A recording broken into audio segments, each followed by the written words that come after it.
Hey there, fans of brotherly love wrestling. It is I, Vic Delicious. Philly's own, the Mecca here. It is the real McCoy, J.D.X.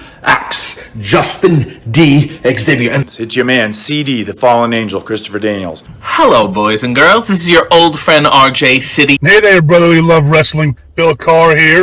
Hey everyone, this is two-time guest Wheeler Yuta. Two bozos from Philadelphia flapping their gums about pro wrestling this, pro wrestling that. Which is not that unique in the grand scheme of things yet. You are in for a treat because you're tuned in to Brotherly Love Wrestling. Philadelphia, are you ready? No!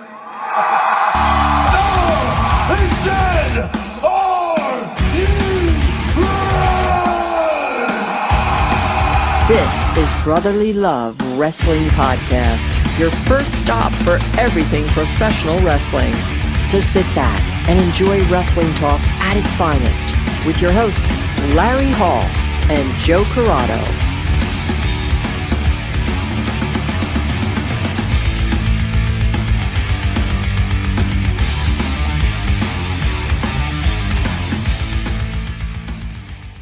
Welcome everybody to Brotherly Love Wrestling, and on the heels of SummerSlam, not SmackDown. Today's definitely Monday when we're recording this, and Saturday night SummerSlam. I did right off the bat want to ask you one question because I was going to tweet this out, but I didn't want to get. You didn't want to get on my bad side? A negative. No, that wasn't it. I didn't want to get the negative response and have to deal with people and defend it. So I didn't even tweet this. It's one of these during SummerSlam. Go ahead, hit me with it. I felt that this year's SummerSlam, more than any in the past 5 to 7 to 10 years, actually felt like a SummerSlam. It felt like when we were younger what SummerSlam felt like. It felt big matches. It felt like a big event. It felt like it meant something. And it was fun, which is the ultimate takeaway from something like SummerSlam. Now, am I the only one who had that feeling? Did you feel like that?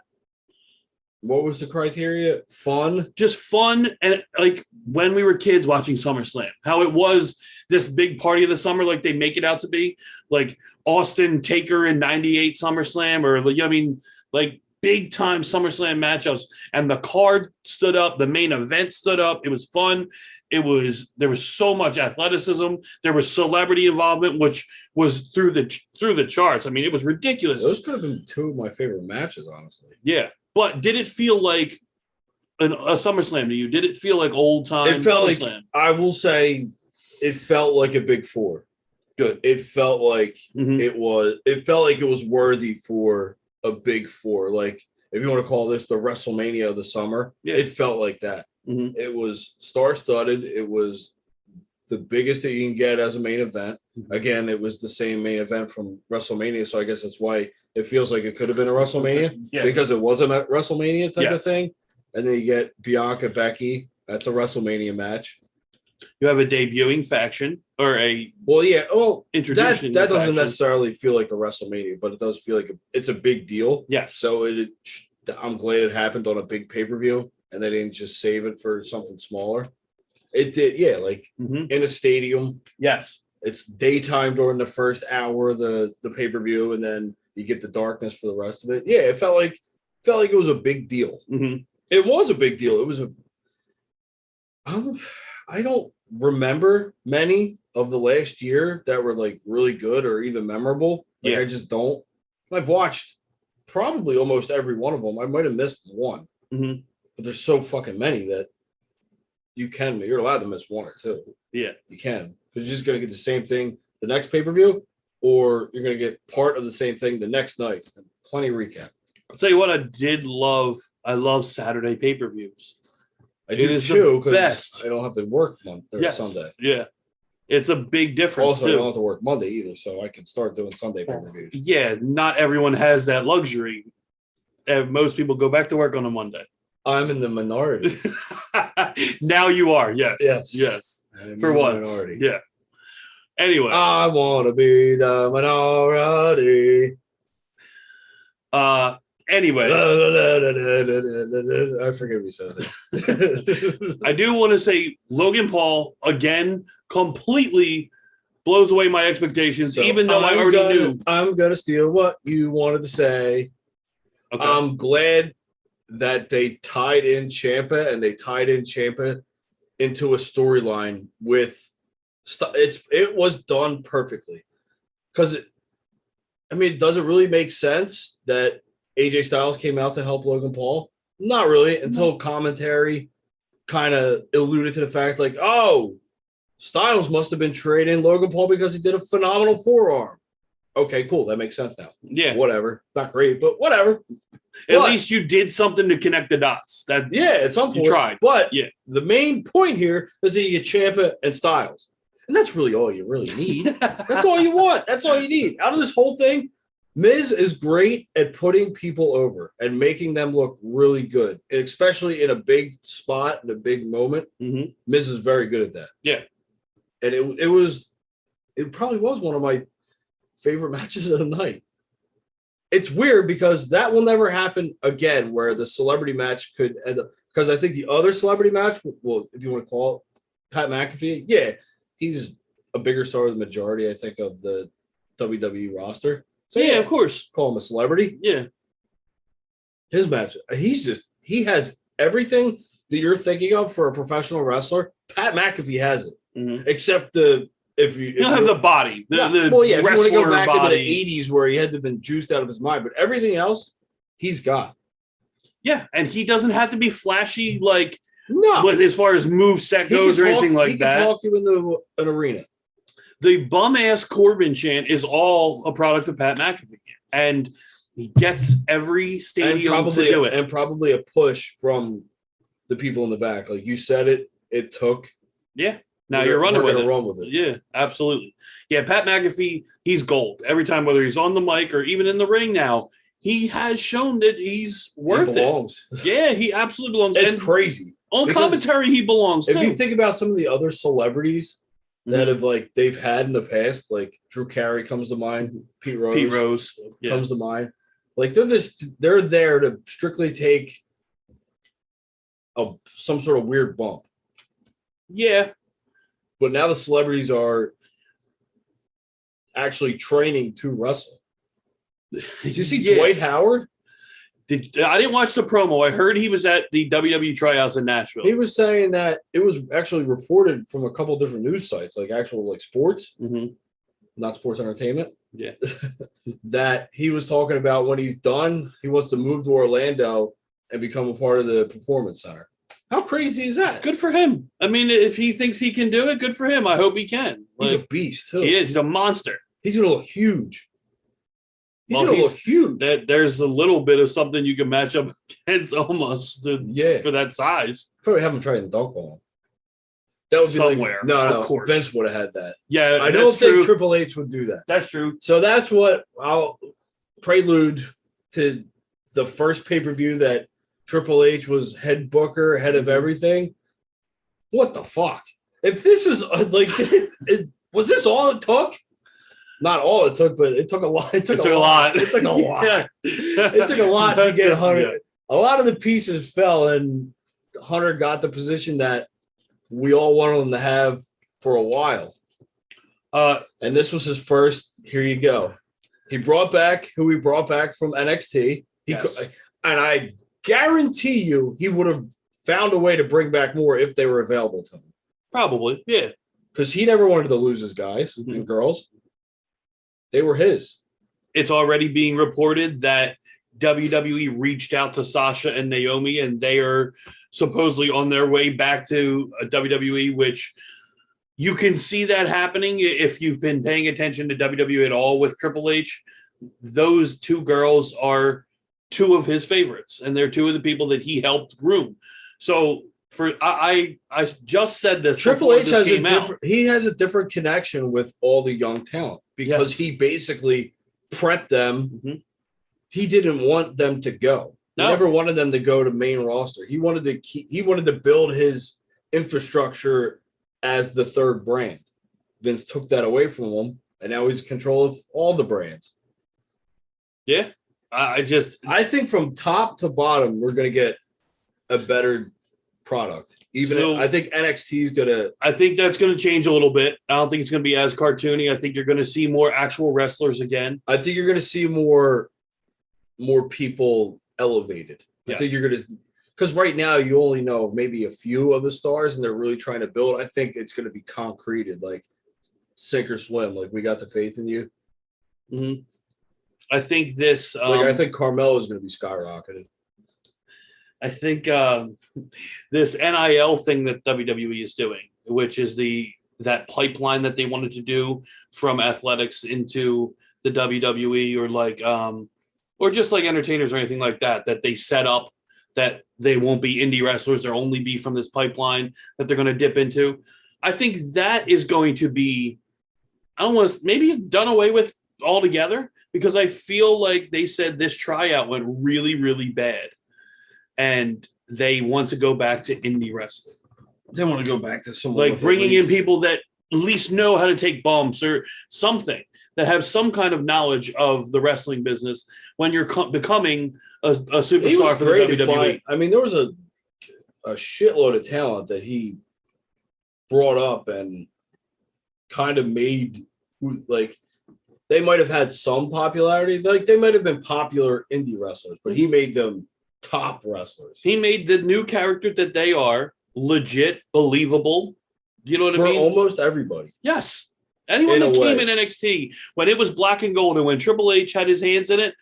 Yeah. The development was crazy. Like, they were good and they could have been great, but Triple H somehow elevated them past that. Yes. Anyone who had a name that came in was elevated by far not further than what they could have done on their own. Those pay-per-views were the best. Takeovers were number one. They would be again. There were several times that we said, man, NXT was better than the main roster pay-per-view. And that was on and on, month after month after month. Every takeover. Yeah, takeovers were the best. They were the best. So we can only hope that takeover starts to make its return. 2.5 hours, and it's just balls to the wall. Also, what we missed last week, because we had an interview with NWA commentator Joe Galley. Go ahead. Before we get off the Triple H thing, yeah. How much is he on the phone and opening the checkbook for Gargano? I agree. You put out a tweet like this, and there's someone who quote tweeted and said that he doesn't think you're going to need to open the checkbook that much. He does, but you said something about stupid money, and he said it's not go. He doesn't think it's going to. The reasoning was because he's not signed anywhere yet. Well, that's the whole thing. I agree. That's why he's going to get money, because you're going to have a mini bidding war on him. I think it's going to be. It might not come down to money, but it might come down to schedule. I was going to say that if you're Gargano, who are you more likely to sign with? A Triple H led WWE or Tony Khan with AEW and all the word you're hearing coming out of that? If I'm Johnny Gargano and I just had a newborn and I was really contemplating coming back to wrestling, I would take whatever side gave me the better schedule. Mm-hmm. When can I be home? Then that's going to be AEW. So I would sign. If the money's equatable, AEW, because they film everything on their Wednesday show, especially for a guy like Gargano, who's going to be main story, you're only going to have to be at Wednesdays. You know what I mean? Like, obviously, Fridays don't really exist in AEW. Yeah. So you literally, they do everything on Wednesday. That's what I'm saying. Dark, Elevation. Yeah. Everything's on Dynamite Wednesday and Rampage. That works for you. Then it's okay, do that. And maybe you have lead up, for a live Rampage every 3 months. And no one ever wrestles twice in one night. No. So I think AEW is as far as that, it would be AEW. I mean, if I were Gargano and I knew, my only thing would be, I kind of know where I'm going under the tutelage of Triple H. There'd be a lot of although he's Johnny Gargano, he could probably be a top player. He should be a top player for quite a while in AEW and have a lot of meaningful matches. So all this should be a top player there, could be with Triple H because of what's going on. We have Vince McMahon retiring that we didn't get to talk about. We have obviously Triple H taking over as head of creative and the co-CEOs, Stephanie McMahon, and Nick Khan. A lot of stuff is going to happen with WWE, as we already seen with SummerSlam. And the word is with tonight's, well, as we speak, Monday Night Raw that's going on. Only 12 minutes. Only 12 minutes. It's said to be a statement show that Hunter wants to make a statement. Fast forward to WrestleMania. We just found out WrestleMania 40 will be in Philadelphia at Lincoln Financial Field. If Drew Gulak's not on the fucking card, I'm going to riot. I'm going to start a mini riot. How do you see WWE? Do you think it's going to be a massive change by that point? By a whole nother year and a half? Do you see looking completely different? We just saw what the starting point was. Exactly, that's the starting point. Do you believe this is just going to be foot on the gas? I don't think this is going to be a slow build at all. Really? You think he's going to make... I don't think he has to. Yeah. All the pieces are in place. He's just got to reorganize. I think this could be like, let's fucking run a couple test runs and let's go. We already know who we have. Get Becky jumping into a face role. Mm-hmm. A new women's faction. I mean, with two people who've never been on the main roster. He's only got to move a couple pieces and add a couple pieces, and he's got it how he wants it, I think. You have, like you said, Styles Ciampa going forward. You have the Street Profits, who there's a question mark there by the facials that both those guys left is sitting in the ring on Saturday night. People were talking about Montez turning on they've been talking about Dawkins. That for a while. Yes, but of course Saturday night they tried to sell it a little bit more. Yeah. There's some really good stories coming out. You have Edge, of course, returning. You have a leaked video by Bray Wyatt himself delving deep into the WWE. That's about it. Talking about Brock Lesnar and all kinds, and then talking about pictures of Edge. And yes, and Judgment Day, and he had 3 skulls. Anybody who's watched his YouTube channel, if you haven't, definitely subscribe because it's ridiculous. The promo videos that he puts out they're top notch, and they're freaky. They're leading to things. They're using a lot of WWE pictures, audio, voices. So could he be signed with WWE? We don't even know it. And him coming back. If he appears, what's their next big? Is it Survivor Series? Well, you got the Castle. It's September 3rd. It's not going to be in the Castle. And then that's not going to be live, or the live for us is going to be what? Fucking 4 a.m. or some shit. I haven't seen the start time, but all I know is September 3rd. And then I don't know if there's one I doubt there's one in late September because October 8th is Extreme Rules here in Philly. And then November is I think this and that's the Saturday. Do they slow build this so much that it lasts till Mania? Not Mania. Royal Rumble. What, the Bray? Yeah, I don't know. There's so much that there is open to Triple H right now, and not only the that, creative there's juices. Enough to distract that they could distract until then. Yeah, but WWE isn't even referencing these videos. They're not talking about these videos. This is all Bray. So could it be him swerving everybody? But I don't know if he can use all that WWE stuff. No, I don't think so. So I don't know. But it's interesting. It's fun to watch too. It definitely is. And them not bringing it up yet just helps you, because once it hits TV, then you know. Yes. Yeah. But the intrigue of them not talking about it and him using the same blood on the mirror that Edge's promo used leading up to Edge coming back. Now we're seeing it in Bray. I think we have an Edge Bray feud ability. That would be amazing. How fucking good would that be? How great! That would be amazing. And I bet you, I could bet $100 million if I had it that Edge wants this. 100%. Absolutely. Like this is like Edge. Like, all right, if Bray's coming back, I want him first because I got a bucket list of people. You can get the Edge storyline with Judgment Day over with. Depending if you're bringing Bray back for Judgment Day and he's going to be the leader. Yeah, I think that would be the case because I think something in this video was the messengers. Yes. And with the three skulls. Yeah, but it was the faded picture in the background was Judgment Day. Yes. I don't know. There's a lot to these videos. So if you haven't watched them, definitely give them a look on YouTube because they're great. It is very exciting. Yes, very exciting to be a wrestling fan right now. We say that like almost quarterly. Because I don't think, we definitely could never have imagined this amount of wrestling. I think we say it at our after fingertips. something like really like a good. I think we say it after a good pay-per-view. Mm-hmm. Honestly, I think that's like quarter. We're like, man, this is something's happening. We're like, this is just a great time to be a wrestling fan. And it is. We've probably said it numerous times. Show. I do. To the people we've had on the show. Well, yeah, I think that's said for sure. I do want to talk about the main event because everyone's talking about the main event. How could you not? With how the stuff that went down in that main event. And that's why I said I think it felt like an old SummerSlam because that's something that would happen in 97, 98. Not only that, but this was their how many time wrestling each other? 7. Yeah.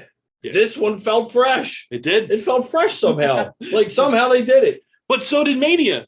Mania being their 6th time, that felt really big. You know what I mean? Now they turned around and they did it again in August. Like, how do they? I don't know how they keep doing it, but it works every single time.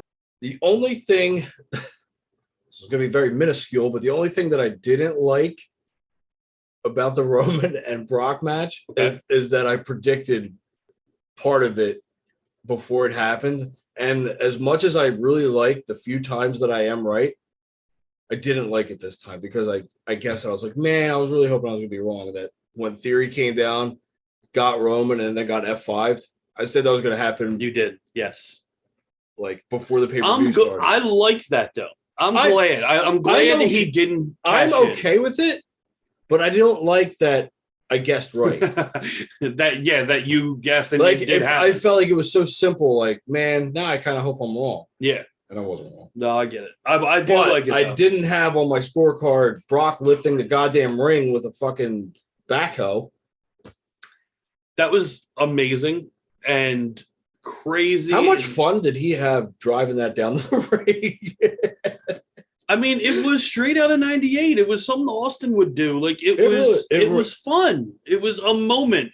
How do you think it went in the back? Triple H just went up to him and be like, hey, Brock, how would you like to drive a tractor to the ring? And he probably lit up. He's like, you're fucking kidding me. Right? He's probably like, you're joking. That's like, I'm in, but you got to be fucking kidding me. Everything that happened in that match, I feel like that match, I don't want to say the word perfect, but just everything worked. Everything. Even like the chaos afterwards, and it was lifted and the table being destroyed. Paul Heyman taking a bump, and who knows how long it's been since Paul Heyman took a bump. And he took a bump through a table. And not only that, selling the whole time. Never stopped selling. And he didn't move. He looked like he was dead. Oh, yeah. But the Usos I thought were great. They should have done everything they can to beat Brock. Like, it should have taken that. And I think after getting up that many times, I was like, there's no way he could beat 3 people. And Michael Cole with the count faster, damn it. And like shades of old Jim Ross being concerned for mankind. That's how Cole sounded with Brock. Like, it was brilliant. Everything was so good. Turning Brock into an even bigger baby face. Yeah, well, apparently, I'm sure you've seen the picture. He fucking seems like he's having so much fun. After it went off the air, he climbed up to the top wall, the one corner, and sat there with his cowboy hat and just kept taking it off and people were cheering, saying hello to the fans. Yeah, like, that's so cool.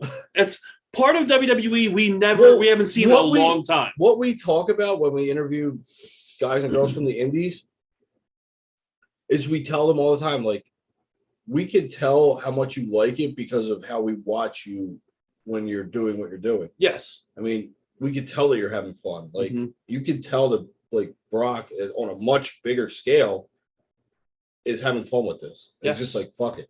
Yeah. Every time he comes out, the big shit-eating grin, ear to ear, like, he's having so much fun. And you could tell, and that's why immediately everyone's like, man, I love this Brock Lesnar. Yeah, because he's coming across as human, even though he's a wrecking machine. He's still coming, that human element is coming through because you see him having fun. And it makes it more fun to watch him. Fucking engaging the fans in a completely different way. Yes. In the full babyface way. Yeah, something we've never seen from Brock. Ever. Never. No. So it's crazy. I think that part of it is fun to see because you're seeing a whole nother side of a guy who's seen for a long time. The McIntyre is going to be a one-off. That's just for... Is it only me? Or are you done with McIntyre? Have you lost interest in Drew? Have you ever been interested in Drew McIntyre? Let me put that one first before I even say that. Okay. So, no, I've never been a huge McIntyre fan. So I could care. I could take it or leave it. Okay. No, I'm not.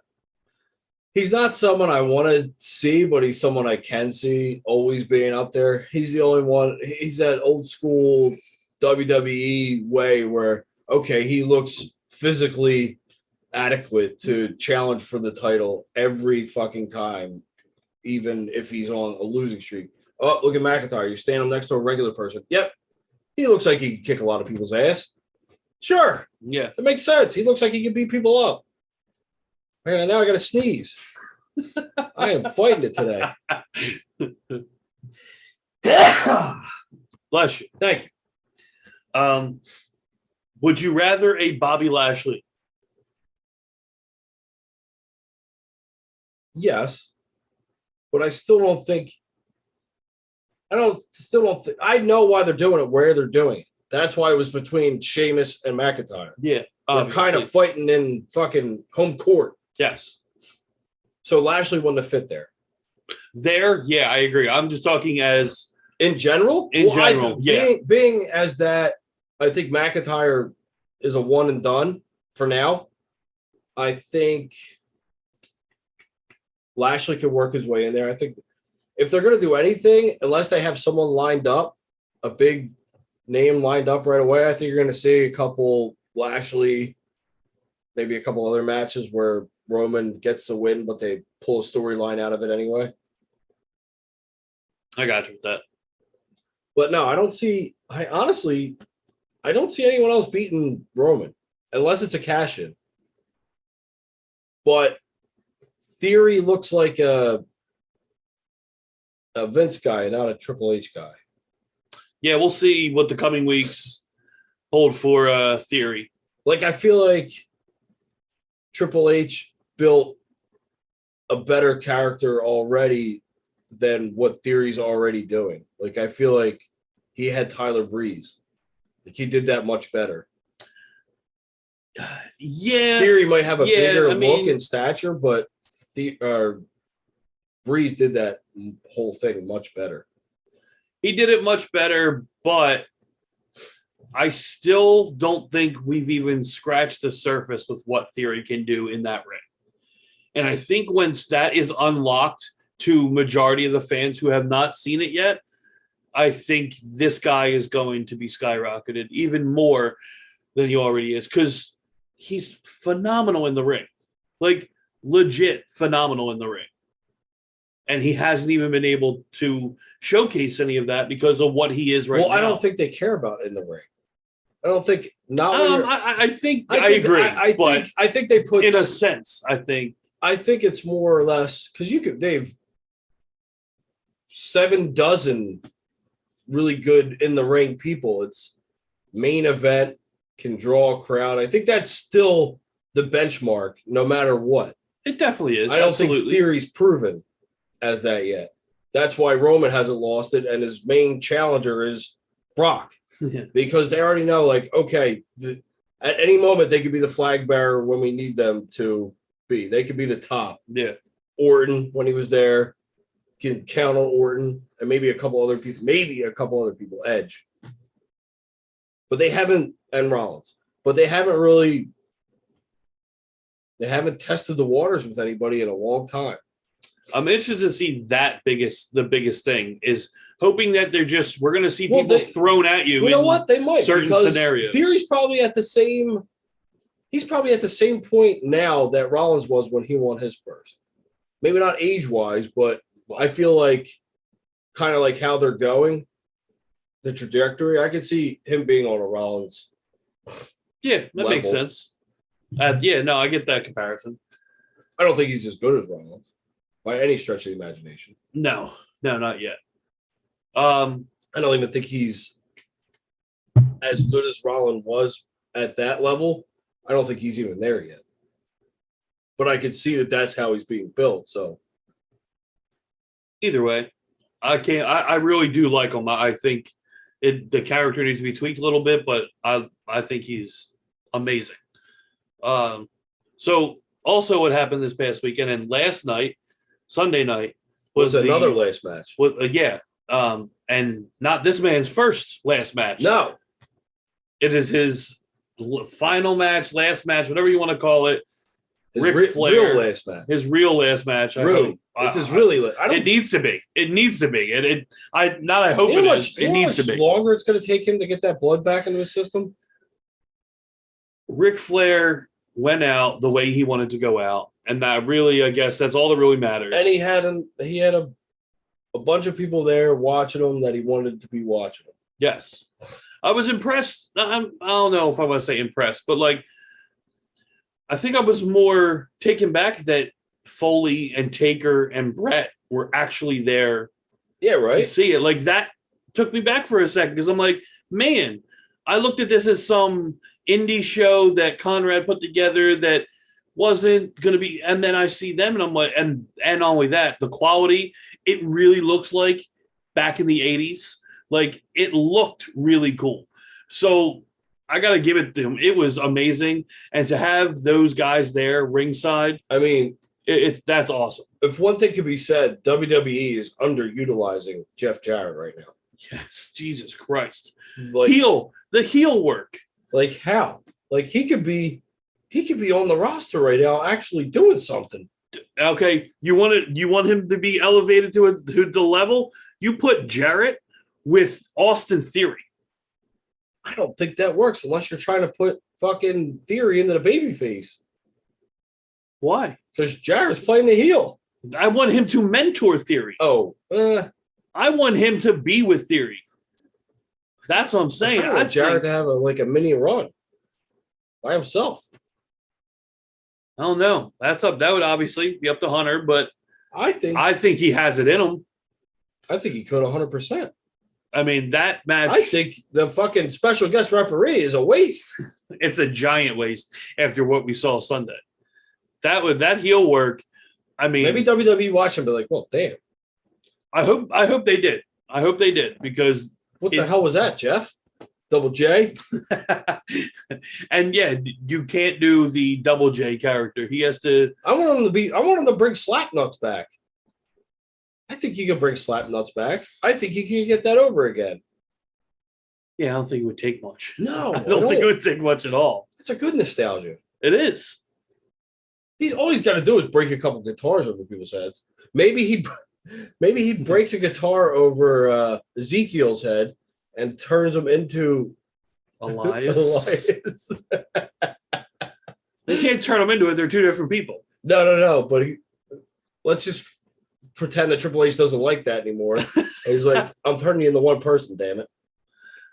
I mean, look. And it's like one of those reveal. Like, you ever remember watching that in, like, America's Got Talent? Like, they do, like, the clothes reveal. Oh, yes. Like, they do, like, the quick change or whatever the fuck it's called. Yeah. Like, you hit him with the guitar, and as you hit him with the guitar, you completely change it. Somehow I don't think that would happen. Come on, but man. I love the concept. Isn't it great, though? Yes. You can reach me at... No, I'm not. Okay. I'm not going to put it out. Okay. Brotherly Love Wrestling at gmail.com. Yeah, that's true. Although Trips. Can't reach him. It would reach me. Well, Larry would relay the message to me. Yeah. I guess. But Trips. I'll bring you with me. Okay. Sounds good to me. Is there anything else going on that we need to talk about? Talk about Flair's last match? As much as there is going on, I think we're pretty... why go all over the place? Why don't we just touched on everything that we liked. Yes. This is a very upbeat, positive show. We did, yeah. Not many negatives at all. No. I won't even say anything bad about AEW this week. Okay. So we'll definitely end it there then before something comes up. Nah. No, it won't. So far, I'm only locking into what I want to lock into. FTR, Christian Jungle Boy. I'm really, really invested in this Hobbs Starks thing now because I like that. Hook, I can take it or leave it. You like Starks as a babyface? Oh my God, I think that promo was amazing. I thought it was amazing. It had me hooked right away. Yes. No pun intended. I didn't mean to do that. I'm still not sold on Hook. I think it's cool. Yeah, I think the story of him winning his dad's title that he grew up in front of, like, I fucking love dad that. on commentary. That's awesome. I love that. Absolutely, the story's you great. don't have to get it. I just don't. That makes no. Yeah, him. you don't get him. I don't like, but that whole story got me. Yeah, I thought it was cool. Maybe it'll change your mind on him. Hey, this is the show of positivity. The one with positivity. The one with all the positivity. That the one? Yeah, that's the one. Okay. But yeah, that's pretty much what I've been focusing on. And the 6-man tag titles. Because I don't think we had our show. Trios. Yeah. Yeah, trios they just titles. announced them and we didn't do a show yet. So yeah. I like them with I like the tease of the Hung Bucks. And bring them back. Hangman with the Young Bucks. Yes. I like that tease. I did too. That would be It was a nice touch. Yeah. I don't know, man. I feel like AEW is throwing a lot of stuff out. Oh yeah, and dude, and I'm not saying it's a bad thing. No, for those who can keep up with, like the one thing that I felt was crazy is that they just had this moment where Hobbs turns on Starks and fucking Billy clubs him with that thing he calls an arm, and fucking they go to his facial expression, and then immediately they cut to the back for a back promo. Like I felt like I wanted time to digest that. Well, and that's what I was talking about last week about how there's too much going on where it's like you're just gonna be like, there's the only semi-negative thing I would say, and I agree with that, is to let that AEW does a lot is let things breathe a little bit. Yeah, just a little bit longer. Just let it marinate. Let us feel what it is. Yes. Yeah. So I think that's one thing. It's almost like you're robbing that talent of that moment from not. I mean, I don't know how it is in the stadium or in the crowd. Yeah. But if they're cutting right to the back, I feel like now they're like already their attention's being brought somewhere else when you're supposed to be like in the moment. Damn, what fucking happened? Yes. And they're just like, oh man, I gotta hear this person talk. Now I gotta evaluate what I was just thinking. I agree. I think a lot unless of the it time gives you a lasting impression. Like I think that gave me enough of a lasting impression where I was still thinking about it later on. Well, yeah, because just the shock of him doing that quickly. But in the moment, I would have been like, man, I would really wish to enjoy this a little bit more. I get it. No, I agree. I think they do that. That's one thing. Enjoy anything for too long. Yeah, that definitely needs to change a little bit. Other than that, like, I loved the last Dynamite. I thought last week's Dynamite was great. I thought it was action packed. I thought all the wrestling was really good. Wrestling. The one thing, and I still haven't found this out, and I asked another wrestling fan, Kyle, at work about this. The tag match with no DQ, but the still in the corners. We're going back to SummerSlam. Yeah, because we haven't got a definitive. I wanted to put it onto the show because of how we were talking about it on Saturday. It doesn't make any sense. Yeah, I had to explain my reasoning to you, and you're like, "Oh, now I get it." Yeah, so obviously, if you watch SummerSlam, you saw the tag match. It was a no disqualification match, no DQ tag match, and I get the whole point of where you have to be the legal man to pin and the legal man to submit. So I get that. Yeah, but if it's still no rules. If I'm the heel, why the hell am I waiting? Yes, why are you standing in the corner and waiting? I know who the legal man is when the match starts. Yeah. Okay, so I'm just going to go up there and beat the shit out of the legal man. And then it turns into a tornado match because what is the babyface going to be like, well, I'm just going to sit here and we'll get beat up until he makes the hot tag. I'm just going to sit here like this because I'm going to follow the rules. Like, it doesn't make sense. No. It make sense, damn it. Yeah. You had to bring that up. I'm sorry. Well, because it's still bothering me, and I still haven't gotten a legit answer. It wasn't bothering me anymore. We text now Hale and Vic. Vic's no help. He just says, yes, LOL. I don't know how to answer that. And Hale gets it. Hale agreed with me. Yes. But I don't understand why. Why are you standing there holding the tag ropes in a no DQ tag match? Why are you waiting for the tag? There's no disqualification. Start throwing some shit in the ring. If someone could explain this to us, help us out, because we don't understand. Give me the 100% logical answer. That's what I want. Make it make sense. Yeah. because that didn't. It doesn't. And nothing that I've heard so far in defense of it makes 100% sense. Yeah. Like I get the whole legal tag. But I get that. Once I make that tag, if I'm the bad guy, I'm coming in. Yeah, there's no reason to stand there. I'm not going to get disqualified. And if they count me, I don't have to leave. There's no disqualification. The ref just counts to 5 and be like, good, count again. I'm not leaving. Look, I'm the bad guy, and you can't throw me out. Speaking of not leaving, one more point, bouncing back to SummerSlam. When they threw out Ciampa, I loved that he got a chair, put it down, and was like, no. Because you don't see that. You see the heel He doesn't have to leave, technically. He's not in the match. You see the heel always go, no, and get thrown out and go, oh, okay, and walk away. What is the ref going to do? Like, he literally did nothing. I love that they did that. They did that little bit spot, and then you had AJ Styles music hit, and he comes out and makes him. But if I'm anybody now, I'm never leaving. Look, he did it. I don't have to leave. Yeah, exactly. Look, I didn't know this. This was a window open. Breath of fresh air. You mean the ref is not going to get out and make me leave? You're not going to do anything. I'm bigger than you. Look at me. All I got to do is bump into you and you'll be down for 10 minutes. Yes, that's it. I'm not even in the match. Those people you have to tell to leave. I'm here doing nothing. Okay, I think we can end it like that. It's good with me. Sounds good to me. So we hope you enjoyed the show. And thank you for watching. Rant that we had. Yes, that went a lot of topics very quickly at the end when we thought there was nothing left. So thank you for watching. We hope you enjoyed. Yes, and we'll talk to you very soon.